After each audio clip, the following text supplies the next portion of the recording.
جڑ کے آباد ہوا کرتے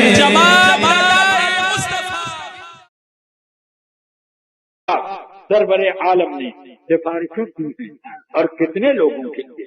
یہ دیکھو حضرت سیدنا ابو سعید خدری رضی اللہ تعالیٰ فرماتے ہیں، بخاری شریف مسلم شریف میں یہ حدیث ہے، فرماتے ہیں کہ ایک بار رسول پاک صلی اللہ علیہ وسلم نے فرمایا میری امت میں 70,000 ایسے لوگ ہیں کہ جنت میں بے حساب کتاب جائیں گے.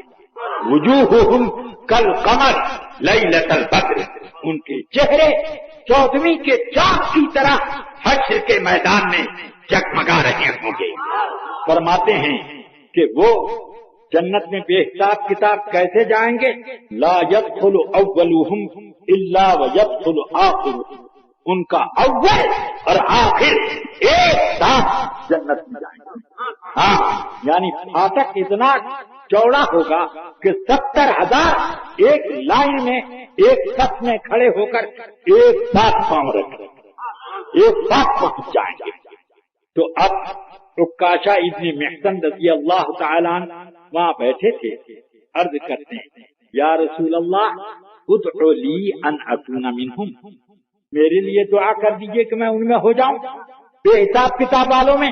تو رسول پاک فرماتے ہیں انت منہم، جا تو ان میں ہے، جا تو ان میں ہے. ہو گیا.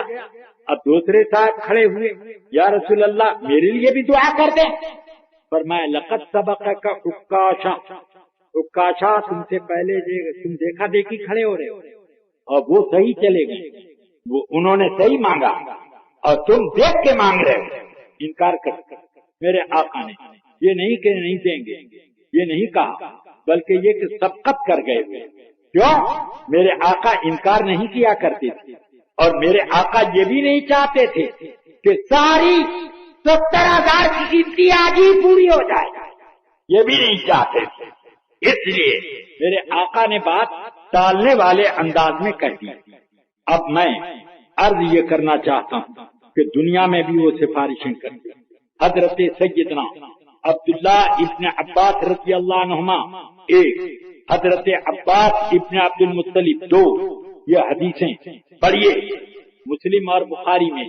رسول اکرم صلی اللہ علیہ وسلم سے حضرت عباس نے عرض کی هل نفعت ابا طالب،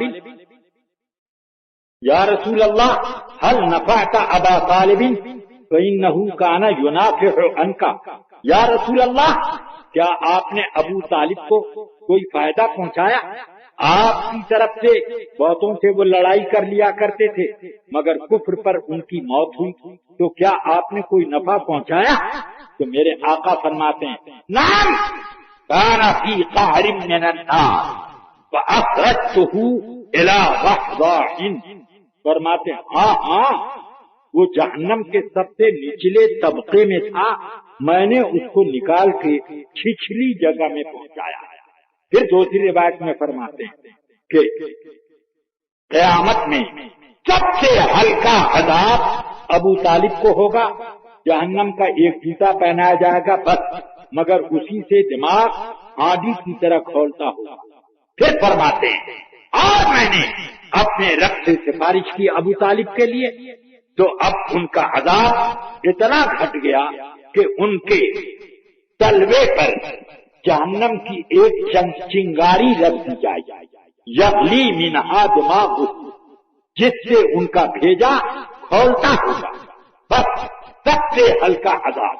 یہ دیکھو دنیا ہی میں میرے آقا سرور کائنات صلی اللہ علیہ وسلم کس طریقے سے سفارشیں فرما رہے ہیں اور کتنی سفارشیں ہیں دنیاوی معاملات کے لیے، آخرت کے معاملات کے لیے سب سفارشیں. بارش نہیں ہو رہی ہے تو آ کر بھی بارش ہونے لگی. اسی طریقے سے اور بھی کتنے معاملات ہیں جن کی تفصیل اگر کروں تو لمبا وقت لگے، اور میں اپنے ذوق کی وجہ سے بھی اور آپ لوگوں کو بھی دیر تک جاگنے سے بچانے کے لیے بھی میں ذرا سا اختصار سے کام لیتا ہوں. تو اس لیے رفیقان ملت اللہ تعالی نے رسول اکرم صلی اللہ علیہ وسلم کو یہ محبوبیت کا درجہ دیا کہ دنیا میں بھی اگر اللہ سے کوئی بات کہیں تو قبول کی جائے، آخرت میں بھی کہیں تو وہ قبول کی جائے۔ وہ جو بھی اپنی عرضی اللہ کے دربار میں پیش کریں وہ رد نہیں، بلکہ میرے آقا صلی اللہ علیہ وسلم آخرت کی شفاعت کے لیے تو یہ فرماتے ہیں لِكُلِّ نَبِيٍّ دَعْوَةٌ مُسْتَجَابَةٌ لَا تُرَدُّ وَقَدْ دَعَا بِهَا كُلُّ نَبِيٍّ۔ ہر نبی کو ایک ایسی دعا کا ضرور حق ملتا ہے کہ کچھ بھی ہو جائے وہ دعا قبول ہوگی، رد نہیں کی جاتی، اور ہر نبی نے اپنی وہ دعا مانگ لی۔ وَإِنِّي خَبَرْتُ دعوتی شفاعۃ لِأُمَّتِی، اور میں نے وہ دعا جو بالکل رد نہ ہو وہ دعا اپنی بچا کے رکھی ہے اپنی امت کی شفاعت کے لیے، قیامت کے اس دن کے لیے بچا کے رکھی ہے۔ مگر پھوہڑوں کا شیخ المشائخ کون؟ اسماعیل دہلوی لکھتا ہے کہ نبی کو لوگ اللہ کے ہاں سفارشی مانتے ہیں، یہ شرک ہے، اس کو اشراک فی شفاعت کہتے ہیں۔ اس کی شرک ہونے کی دلیل یہ ہے کہ سفارش کوئی بادشاہ کا مقرب بارگاہ بادشاہ سے کرے تو بادشاہ اس ڈر سے قبول کر لیتا ہے اس کی سفارش کہ اگر میں قبول نہ کروں گا تو یہ باغی ہو جائے گا اور میری حکومت میں کوئی رکھنے اور جھگڑے پیدا کرے گا، اس لیے وہ سفارش قبول کر لیتا ہے۔ تو کیا اللہ تعالی کسی سے ڈرتا ہے جو سفارش قبول کر لے؟ کیوں وہ سفارش قبول کرے گا؟ اس لیے اس کے ہاں کوئی سفارش نہیں کر سکتا، وہ سفارش نہیں کر سکتا اور اللہ کسی کی سفارش نہیں قبول کرے گا۔ حضرت مولانا فضل خیر آبادی علی رحمت و رضوان نے جب اس کا رد کیا، کہا کہ بس اتنا ہی ہے کہ ایک آدمی مملکت شاہی میں یعنی بادشاہت میں ایک وجاہت رکھتا ہے، اس وجہ سے وہ اس کی سفارش مان لی جاتی ہے، اور کیا اس وجہ سے نہیں کہ کوئی کسی کا چہیتا اور محبوب ہے اور بادشاہ کو اس چہیتے کی بات ٹالنا پسند نہیں کہ وہ چہیتا ہے، کیسے اس کی بات ٹالوں، اس کا دل نہ ٹوٹ جائے، تو اس وجہ سے اس کی بات وہ پوری کر دیتا ہے، پوری کرتا ہے۔ یہ دباؤ تو نہیں ہے بلکہ اللہ تعالی اس کی عزت بڑھانے کے لیے یہ کام کرتا ہے۔ اگر ایاز کی سفارش محمود بادشاہ محمود غزنوی نے قبول کی ہے تو ایاز سے ڈر کے قبول کی ہے یا ایاز کی محبت کی وجہ سے؟ تو بس تو رسول کریم سرور عالم صلی اللہ علیہ وسلم اللہ کے محبوب اعظم ہیں، اس کے خلیفہ مکرم ہیں، اس کے نائب مطلق ہیں۔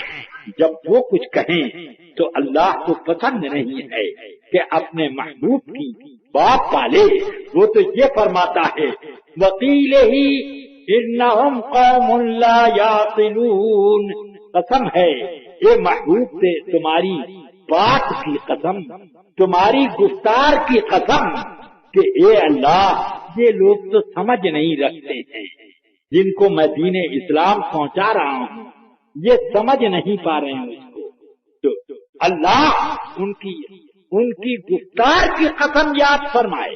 ذرا سوچو وقیل ہی قسم ہے، تو اب لعمرک انہم فی سکرۃ یعمہون، قسم ہے آپ کی زندگی کی، اللہ ان کی حیات کی بھی قسم کا ذکر فرمائے۔